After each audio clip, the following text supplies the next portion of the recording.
Hi friends, welcome to the MuleFo tutorial. So in today's session we are going to print hello user in the response.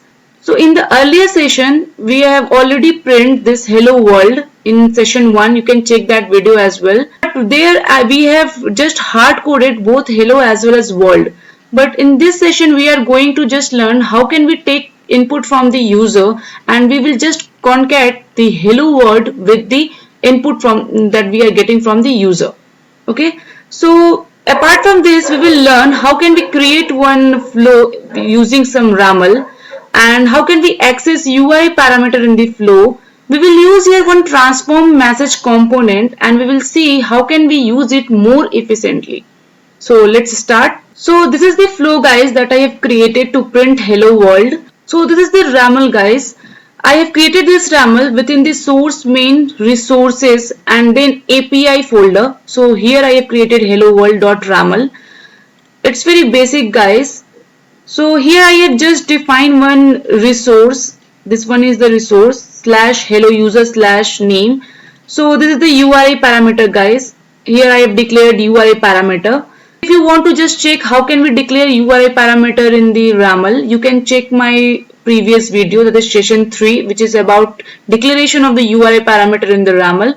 You can get the link in the description section as well. So after that guys, here I have just declared one get method and here I have just declared the response. So it's very simple. We should return hello and the input that we get from the user. So here actually in this case I am just taking the input as a URI parameter. So I will get the name value in the URI parameter here and it should be a string and it's a mandatory field. So I will return hello and then the name that I will get from the user. Okay, fine. So let's start. So here I have just created one flow on the RAML. And here I have just configured one listener guys. So I have just edited here host and the port 80881. Okay, and here I have provided the path as well. So it's a /API/star. Now I have just configured the API kit router here. Okay, and then I have just created one private flow here. So if you want to just create one private flow, it's the similar process as we can do in case of the flow. Okay, so here I have used one transform message guys. What is it? So if you want to just transform your input payload, input messages in some different structure or some enrichment, or if you want to suppress some values, so all these things you can do within this component that is a transform message. Okay, so here what I have done, we have to just append the input that we are getting from the user in the URI parameter, that is the name, with the hello string. That's it. So what I have done here guys, here I have just written the hello within the double inverted comma guys, so it will behaves like a string, then plus sign. To concat two strings in Mule we generally use double plus sign guys.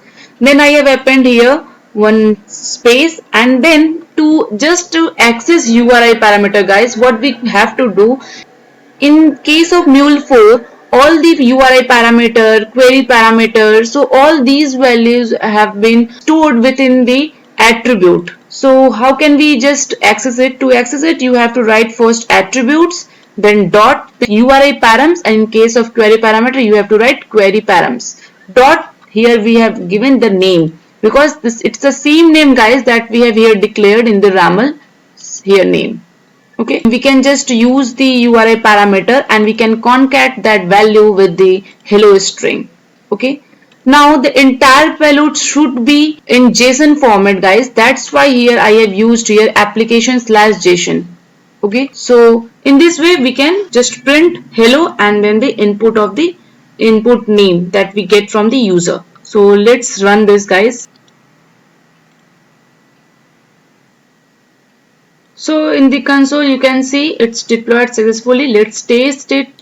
So here guys I have created one SOAP UI project. So let me trigger the URL and let's see what we are getting here.